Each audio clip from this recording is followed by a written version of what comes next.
Assalamualaikum warahmatullahi wabarakatuh. Salam sejahtera dan salam sehat untuk kita semuanya. Perkenalkan, nama saya Iis Pusparina, SSTMKes. Adapun kualifikasi pendidikan terakhir saya adalah Magister Kesehatan dengan konsentrasi Sains Terapan Kesehatan Peminatan Keperawatan. Saya merupakan dosen pada program studi Diploma 3 Keperawatan pada Stikes Intan, Martapura. Sebelumnya saya akan menyampaikan salah satu mata kuliah yang saya ampu, yaitu mata kuliah keperawatan anak dengan kode D3 MKB 506. Mata kuliah ini merupakan mata kuliah wajib pada semester 4 yang terdiri dari 3 SKS yang meliputi 2 SKS teori dan 1 SKS praktik. Pembelajaran yang saya gunakan menggunakan 3 aspek, yaitu DIE yang terdiri dari Delivery, Interaction, and Assessment. Pada komponen Delivery, yaitu cara penyampaian perkuliahan kepada mahasiswa, bagaimana mata kuliah ini disampaikan sehingga dapat diterima dengan baik oleh mahasiswa. Pada aspek ini, saya mengacu pada rencana pembelajaran semester yang telah dibuat menggunakan metode pembelajaran tatap muka secara langsung yang diawali dengan kontrak pada awal semester. Kemudian ceramah disertai tanya jawab, diskusi, presentasi kelompok, case-based learning di mana mahasiswa menyelesaikan studi kasus serta membuat ringkasan dari hasil studi kasus tersebut. Selanjutnya adalah praktik di laboratorium yang kami sebut di sini adalah praktik skill lab. Selanjutnya adalah interaction. Interaction yaitu interaksi antara dosen dengan mahasiswa dalam penyampaian materi pembelajaran. Bentuk interaksi terdiri dari tatap muka secara langsung melalui tatap muka di dalam kelas, kemudian di laboratorium keperawatan, maupun tatap muka secara tidak langsung melalui media WhatsApp group sebagai sarana diskusi dan tanya jawab di luar pembelajaran di kelas. Kemudian yang ketiga adalah assessment. Assessment adalah penilaian dari proses dan hasil pembelajaran mahasiswa. Dalam asesmen atau penilaian mahasiswa, di sini terdiri dari 2 komponen, yaitu komponen teori dan komponen praktikum. Untuk komponen teori, penilaian terdiri dari tugas mandiri sebanyak 15%, kemudian tugas kelompok sebanyak 15%, ujian tengah semester dan ujian akhir semester dengan masing-masing bobotnya adalah 30% dan kehadiran adalah 10%.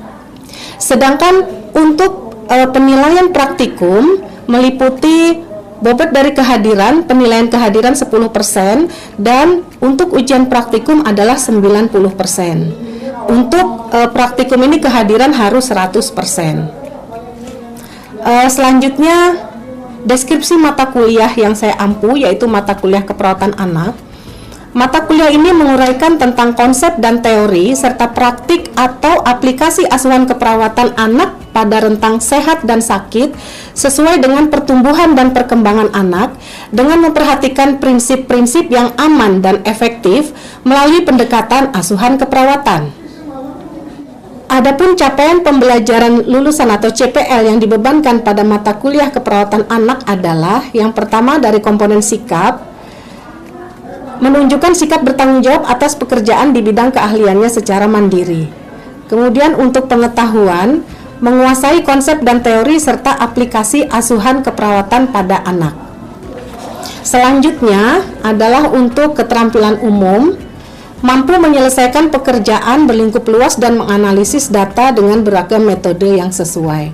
Dan untuk keterampilan khususnya adalah mahasiswa mampu memberikan asuhan keperawatan anak serta mampu melakukan kolaborasi dengan tim kesehatan lain saat melakukan tugas di rumah sakit. Adapun CPMK pada mata kuliah ini berdasarkan keselarasan CPL mata kuliah keperawatan anak adalah sebagai berikut. CPMK 1, mahasiswa mampu menjelaskan konsep dasar keperawatan anak. Kemudian CPMK 2, mahasiswa mampu melakukan proses keperawatan pada anak sakit. CPMK 3, mahasiswa mampu membuat asuhan keperawatan anak per sistem. CPMK 4, mahasiswa mampu merumuskan asuhan keperawatan anak dan bayi berkebutuhan khusus. Serta CPMK 5, mahasiswa mampu melakukan tata laksana manajemen terpadu balita sakit. Adapun sub CPMK yang dibebankan pada mata kuliah keperawatan anak terdiri dari sub CPMK 1 adalah mahasiswa mampu menjelaskan konsep dasar keperawatan dan tumbuh kembang anak, anticipatory guidance, sex education, imunisasi, dan pemenuhan nutrisi pada anak. Sub CPMK 2, mahasiswa mampu menjelaskan konsep MTBS, konsep hospitalisasi, asuhan keperawatan pada anak sakit. Sub CPMK 3, mahasiswa mampu merumuskan asuhan keperawatan anak dengan gangguan pemenuhan kebutuhan cairan elektrolit, gangguan pemenuhan kebutuhan nutrisi, kemudian patologis dari sistem pencernaan, menerapkan asuhan keperawatan pada anak dengan gangguan aktivitas patologis, gangguan kebutuhan eliminasi. Sub CPMK 4, mahasiswa mampu merumuskan konsep asuhan keperawatan pada bayi risiko tinggi dan anak dengan kebutuhan khusus. Sub CPMK 5, mahasiswa mampu melakukan penilaian manajemen terpadu balita sakit atau MTBS di tatanan pelayanan kesehatan. Selanjutnya, saya akan menampilkan pembelajaran di kelas dengan micro teaching secara luring dalam mata kuliah yang saya ampu, yaitu keperawatan anak dengan topik konsep pertumbuhan dan perkembangan pada anak. Selamat menyaksikan.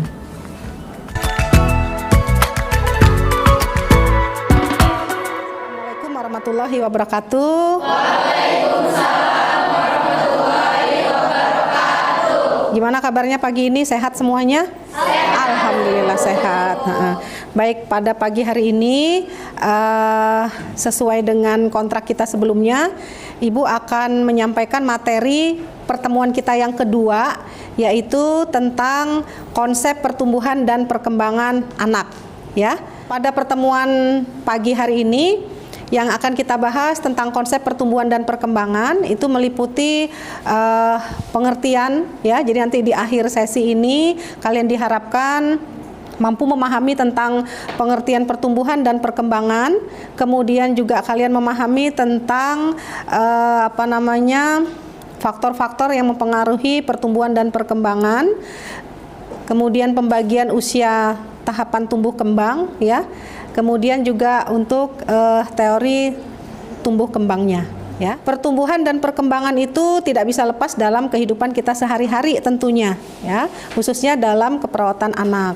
Nah, untuk pertumbuhan dan perkembangan itu sendiri, walaupun setiap saat kita jumpai, ya, tentunya kalian pasti harus bisa membedakan mana yang disebut dengan pertumbuhan, mana yang disebut dengan perkembangan, ya. Untuk tumbuh atau pertumbuhan ini kaitannya dengan pertambahan atau penambahan ukuran dari organ tubuh, ya, yang secara dapat diartikan bahwa yang dimaksud dengan pertumbuhan itu kaitannya dengan penambahan jumlah, penambahan ukuran organ tubuh, berarti di sini ada ukurannya, ada satuannya, ya. Bisa kita lihat secara langsung untuk pertumbuhan.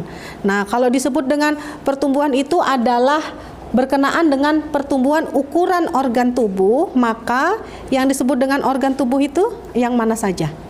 Tinggi badan. Oh iya, contohnya ya, berarti terkaitnya dengan penambahan tinggi badan. Oke, penambahan tinggi badan. Kalau penambahan tinggi badan berarti satuannya adalah sentimeter, ya. Satuannya adalah sentimeter.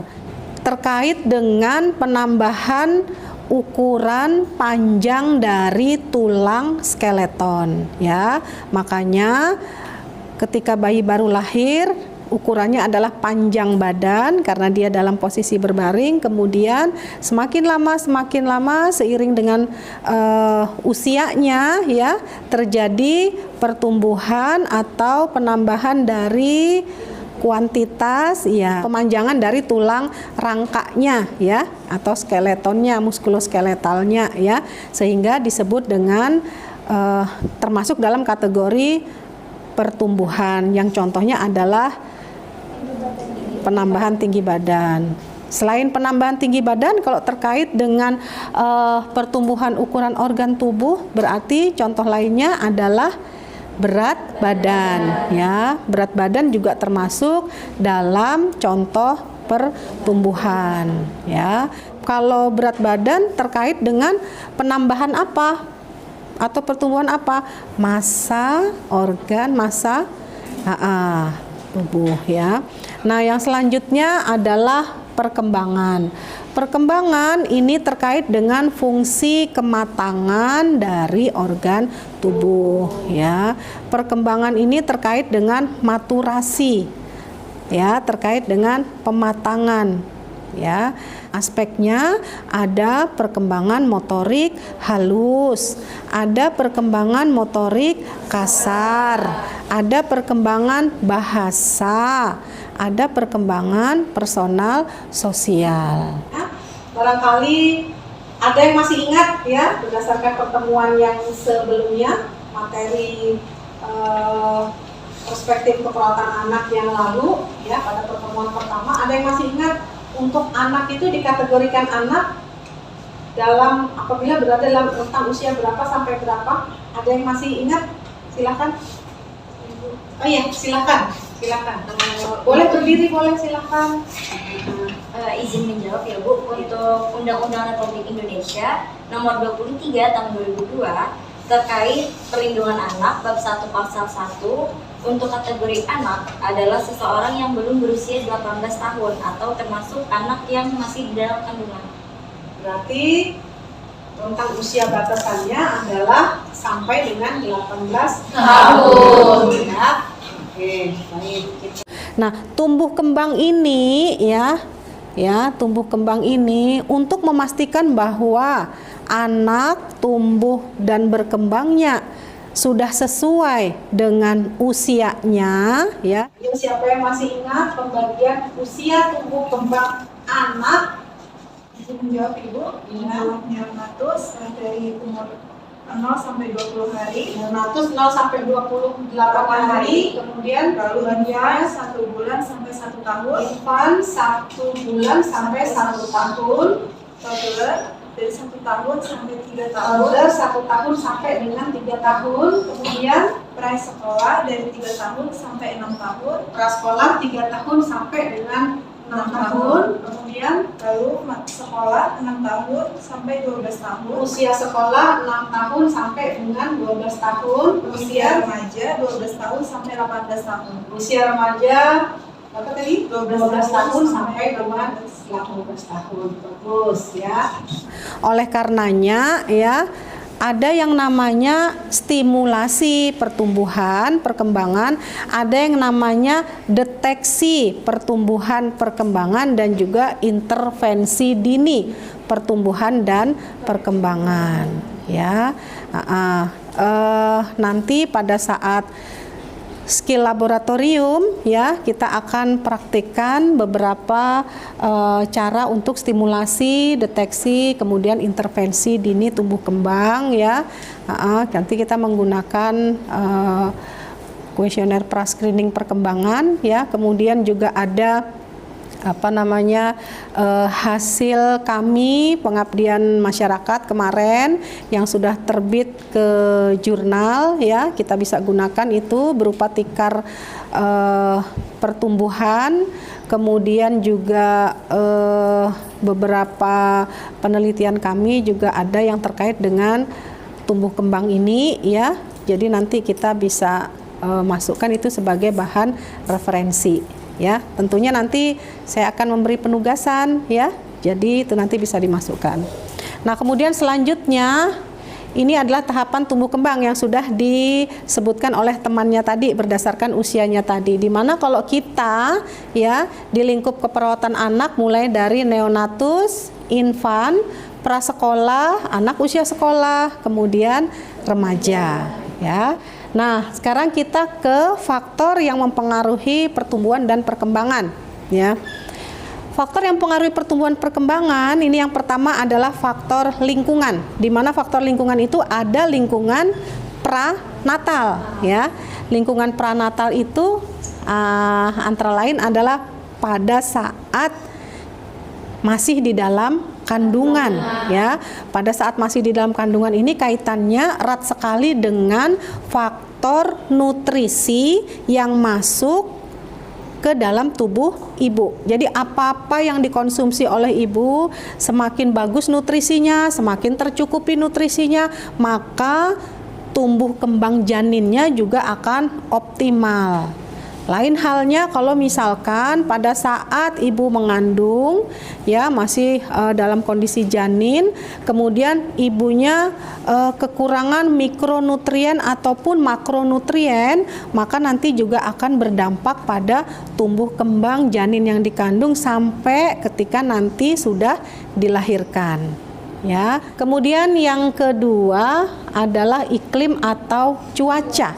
Iklim atau cuaca ini berpengaruh ya terhadap tumbuh kembang. Nah, ada yang bisa memberikan pendapat untuk iklim atau cuaca. Mengapa iklim dan cuaca itu kalau menurut kalian bisa mempengaruhi tumbuh kembang seorang anak? Kira-kira ada yang bisa memberikan pendapatnya? Silahkan. Oh iya, yang di belakang. Ya, silahkan. Namanya Mas siapa? Apri. Mas Apri. Silakan. Iya. Menjawab iklim atau cuaca. Iklim atau cuaca adalah tertentu mempengaruhi status kesehatan anak seperti pada musim penghujan biasa menimbulkan resiko seperti penyakit diare, penyakit kulit. Oleh karena itu masyarakat harus mempunyai kemampuan untuk mengantisipasi kejadian tersebut dan melakukan tindakan pencegahannya. Nah, ya. Jadi iklim ini erat sekali kaitannya dengan pertumbuhan dan perkembangan ya. Ini kita musim hujan ya, musim hujan. Kemudian kemarin waktu pancaroba ya, sebentar hujan, sebentar panas. Itu juga salah satu contohnya air yang menggenang di tempat yang bersih itu juga bisa jadi tempat untuk perkembangbiakan nyamuk Aedes aegypti, sehingga kemarin kejadian untuk kasus demam berdarah sempat meningkat ya beberapa bulan terakhir. Kemudian juga betul tadi temannya, terima kasih pendapatnya ya, bahwa untuk contohnya iklim ini juga akan berpengaruh terhadap beberapa penyakit tertentu, misalkan diare ya. Ini erat kaitannya jika misalkan air susah diperoleh, kemudian sehingga tidak melakukan cuci tangan secara baik dan benar, CTPS ya. Ya, karena apa? Oh, kemaraunya panjang misalnya seperti itu ya. Nggak airnya kurang, jadi nggak cuci tangan, nggak ini ya. Kemudian dia tiba-tiba makan gitu ya. Kemudian mengkonsumsi makanan tanpa hygiene yang bagus dikarenakan faktor iklim gitu ya. Akhirnya terjadi diare. Bisa juga kalau musim penghujan terus-menerus, apa yang terjadi? Banjir ya, banjir. Kemudian kalau banjir rentan sekali terjadi penyakit-penyakit seperti ya penyakit kulit ya, gatal, eksim pada anak ya. Kalau misalkan anak sudah misalkan menderita penyakit seperti contohnya tadi diare, DHF atau DBD, kemudian kulit, tentunya ini juga akan mempengaruhi tumbuh kembangnya. Nah, untuk perkembangannya bagaimana? Untuk perkembangannya kalau terkait dengan anak sakit itu tidak bisa mengkonsumsi nutrisi secara maksimal, berat badannya turun, begitu ya. Kemudian di satu sisi lagi misalkan dia tidak bisa bermain dengan teman-temannya gitu ya. Kalau yang seperti itu kan ke arah sudah perkembangan personal sosial juga ya, karena anak itu kan berinteraksi harusnya dengan teman-teman sebayanya itu ya. Bagus pendapatnya. Kemudian budaya dan lingkungan. Budaya dan lingkungan ini juga berpengaruh terhadap pertumbuhan dan perkembangan. Budaya dan lingkungan yang misalkan hidupnya di daerah di tepi sungai dengan yang di daerah perkotaan tentunya juga akan berbeda budayanya. Kalau di tepi sungai penggunaan